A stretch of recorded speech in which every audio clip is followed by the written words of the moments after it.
Service, voice control, and autonomy. These are the three pillars that Rivian has been weakest on so far with their otherwise extremely impressive vehicles. It's true that there is literally no other car on the road quite like a Rivian. The off-road prowess of a Jeep Wrangler, the 0 to 60 performance of a bona fide sports car in under 3 seconds, a ruggedly luxurious interior, plus an ever-evolving suite of software improvements that constantly enhance the quality of life for owners. Things like pet comfort mode to keep your animals safe and comfortable when you're away. Super high-resolution cameras that are keeping a 360-degree eye on your surrounding, and an always-on cellular antenna enabling remote climate control, setting destinations to your navigation, streaming entertainment, and more. All in the peace and quiet that is an electric powertrain. But as great as the Gen 2 Rivian R1S and the Gen 2 Rivian R1T are, there are three major things holding them back from reaching their full potential.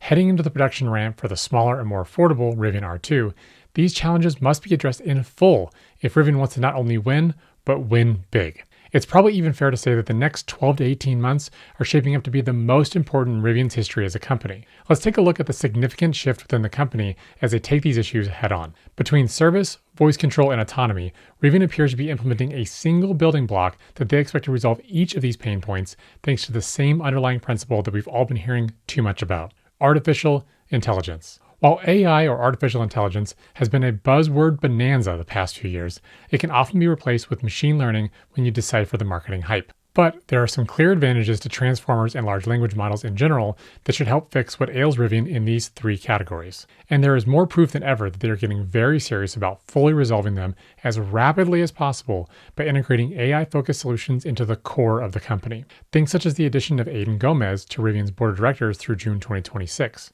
Aidan was one of 8 authors in 2017 that outlined Transformers, a powerful deep learning model. This breakthrough was instrumental in the very creation of the ChatGPT we know and use so often today. But there have been other very specific examples where we can see not only a shift in confidence from Rivian, but also more dramatically loftier goals for their desired customer experience. First, let's talk about service. When I posted my brutally honest 6-month review for both our Gen 2 Rivian R1S and R1T after living in the Tesla ecosystem for several years, I mentioned that the number one reason I thought someone should not consider buying a Rivian today was due to the service situation. While the service teams are wonderful individuals who are pleasant to work with, service appointments can take months to get scheduled, and once they are scheduled, the turnaround time for your vehicle to get worked on and then returned to you as a customer are just not living up to the benchmark that anyone wants. Couple that with the delivery day QA issues, and the problems simply compound. Rivian is clearly executing on a multi-phase approach here to resolve this issue, and thankfully, real progress seems to be underway. First, there's the brute force approach of building more service centers and training more mobile service techs. While this is a welcome change, it's capital intensive and generally slow to ramp up. These physical service assets will prove very valuable though as they increase the efficiency at each service center and optimize the workload for their mobile service fleet. Second is the first line of service request handling. Just a few months ago, this was a very manually driven problem assessment and booking process. It took a few rounds back and forth, often including a phone call with a human, to really identify what the core issue was and get something on the distant calendar for resolution. Now, however, Rivian has already implemented the AI-powered Rivian Assistant, which helps better triage, if not outright resolve, many of the first-line support issues in essentially real-time, 24/7. This reduces the staffing overhead for the company, provides around-the-clock access for customers, and gives the software team the ability to continue optimizing their responses and scheduling options as a software update as opposed to training staff members or a reorganization. Rivian has also shown clear interest in predictive servicing. In fact, back in 2023, Wasim Ben Said, Senior Vice President of Software Development at Rivian, gave a talk about how Rivian uses Databricks to warehouse and process their fleet data specifically for service purposes. Both Gen 1 and Gen 2 vehicles come equipped with prognostic sensors with the sole purpose of providing mechanical diagnostics. The explicitly stated goal here is to eliminate the lag in diagnostics, the ambiguity of what needs fixing, and ultimately the total time to resolution. With the help of machine learning, Rivian feels like they can use the available data to even predict when an issue is likely to happen, so they can address it before it becomes an actual problem the customer has to deal with. Or as Wasim put the vision, imagine a world where your vehicle will self-monitor its health, your vehicle will then automatically schedule its own service, we send you one of our mobile vans, and we give you back your most precious resource, your time. This makes it clear that Rivian understands what the ideal customer service state looks like. It's now a matter of executing on that to make it the reality that most customers experience in the real world with their Rivians. Next, let's talk about voice control.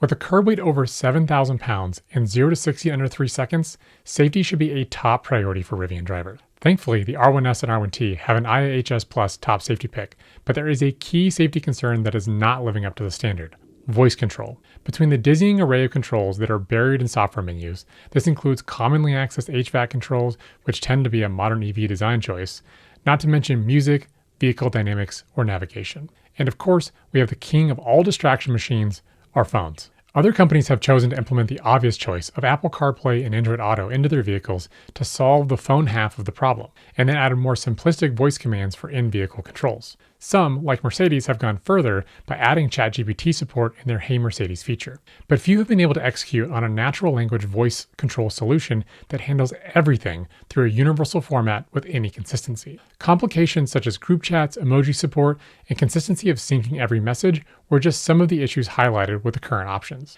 I know I personally experienced many of these issues when using the Tesla solution for iPhones, for example. In fact, Rivian has admitted that they were testing a similar implementation just a few years ago and were not satisfied with the limitation. Do I think that gets them off the hook for missing support here for years? No. When it became clear that a more polished solution was going to take time, which is now promised to come this year, Rivian should have allowed basic implementations of Apple CarPlay or Android Auto to increase the safety of Rivian drivers. Then, once their fully implemented solution was ready, it could compete on its own merits against the more established but also potentially more limited solution. Thanks to how natural modern large language models can be to interact with, I am very optimistic that Rivian can execute well here once they finally ship. However, taking this long without a safe solution for messaging support in vehicle was the wrong call in my humble opinion. Finally, let's talk about autonomy. The electric vehicle revolution has felt attached at the hip with the race to autonomy. We've been hearing for well over a decade that fully autonomous vehicles that you own are right around the corner. Even Apple poured over $10 billion into an autonomous EV project before pulling the plug. And Tesla has been famously saying it's coming this year for about 10 years now. In reality, there are only a few truly autonomous operators and none are sold to normal consumers. This likely plays a big role in consumer interest and trust of self-driving cars in general. According to a recent AAA survey, only 13% of people would trust an autonomous vehicle.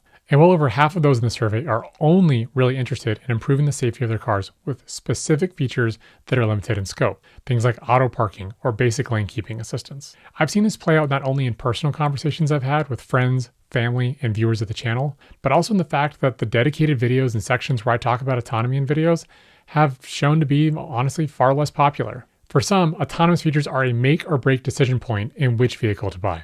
There are many Tesla owners, for example, that would never consider any other vehicle because it doesn't run Tesla FSD software. For others, you couldn't pay them to enable a feature that controls their car's steering and acceleration. This clear divide in interest and priority has been extremely fascinating to me as someone who has run a software company for most of my adult life. I think most people agree that on an infinite timescale, autonomous vehicles will eventually be safer. The biggest debate seems to be what the timeline actually is for that to be commonplace. For Rivian, they believe 2026 is going to be the year of a major step forward, and they give a lot of that credit to their large training models. As it stands today, Rivian believes they can offer a level 3 experience with eyes-off autonomy for highways next year, at least for Gen 2 or newer. More on that soon. And the ultimate goal is eyes-off point-to-point sometime after that. These ambitious goals have pushed them to include increasingly sophisticated sensors and cameras into their cars, including incredibly powerful chips from NVIDIA to run in-car models that make the new Rivians likely the most powerful computer that Rivian owners have in their possession. With over 250 trillion operations per second of compute, the hardware is no doubt impressive, and the Rivian R2 will be more impressive still. But genuine Rivian owners may feel like they're seeing double here. When Gen 1 launched, Rivian made promises that were not only unmet, but appear to have settled on an unsatisfying level of capability. Since the Gen 1 Rivian R1T and R1S were powered exclusively by a Mobileye solution with insufficient camera performance, the promise of level 3, where owners could take their eyes off the road, is so clearly never going to happen. To add insult to injury, a scrappy startup called Comma.ai has a roughly $1,000 product that is essentially an outdated smartphone chip that you just mount to your windshield on a Gen 1 Rivian to make it hands-free lane centering anywhere it can see lane lines. A feat that Gen 1 Rivians are unlikely to ever do on their own, and even Gen 2 can't pull off as it stands in May 2025. I do believe that Rivian has the hardware they will likely need in Gen 2 for hands-free lane centering anywhere the vehicle can see lane lines eventually, and I also believe they are likely to get some limited form of eyes-off in highway situations within the next year or two. The limited areas where hands-free works for Gen 2 Rivians is really a pleasant experience that continues to improve. A big shift for Rivian has been the way that they've started talking about autonomy as a category, yet it doesn't quite match up with the real-world experience. For years, Rivian executives have been claiming that eyes-off highway was the entirety of the design brief. They'd occasionally daydream about an off-road autonomous vehicle could do, such as meeting up with you on the other end of a rafting trip or a bike ride. But those daydreams felt like precisely that, dreams. Now though, we're hearing them increasingly talk about work on point-to-point, eyes-off self-driving. They've even promised an AI and autonomy day in the fall of 2025. These are not claims that a publicly traded company who is well-governed tends to make unless they feel like material progress has been made. And yet, even their more basic upgrades, such as Comfort Assist, where the Rivian can adjust lane position and speed based on vehicles' behavior in adjacent lanes, which was originally slated for late 2024 and then was pushed back to early 2025, has subsequently been pushed back again to late 2025 based on the free trial extensions. It's difficult to decipher the newfound enthusiasm from Rivian about autonomy against the backdrop of their own delays in middling operating domain for their existing features. It's also hard to get overly excited about what could be here, and I don't think anyone should buy the cars for what they said is coming. Personally, I think Gen 2 and the upgraded autonomy hardware stated for R2 will be sufficient enough to ultimately deliver a really compelling driver assistance package. But you only have to look at the decade of missed promises and deadlines from Tesla, as well as Rivian's own failure with Gen 1 when it comes to autonomy, to know the golden rule. Always buy products for what they can do today and not what they may do in the future. Thankfully, for Rivian's sake, in 2025, it's a minority of buyers who care about high levels of autonomy. The same may not be true 24 to 36 months from now, so I'm glad they see the likely inflection point coming, as when consumer preferences do change, automakers who are unprepared with their product support are likely to suffer significantly in sales. It's more clear than ever that Rivian's DNA as a software company is on full display. The way they think about leveraging datasets to find scalable solutions to complicated problems is not an easy path, but it is one that seemingly only a handful of automakers are even remotely equipped to tackle, and Rivian is among that rare segment. And while the pieces all appear to be there, the most important thing is that Rivian finds a way to execute on this vision. Seeing their moves to add people who are truly authorities on the core technologies required to unlock the next steps is definitely encouraging. Rivian also has the added bonus that the work that they do here can not only be used to help them scale, but doubles as an asset for their joint venture with Volkswagen, which is likely to have many more potential customers down the road. It's an exciting time to care about Rivian, technology, and EVs in general. So, what do you think? Do you think AI is going to enable Rivian to solve their 3 biggest problems? Or do you think Rivian should focus on something else entirely? Sound off in the comments below. And don't forget to like this video and subscribe to the channel. It really helps me make more videos about Rivians, EVs, and autonomy. Until next time, stay curious.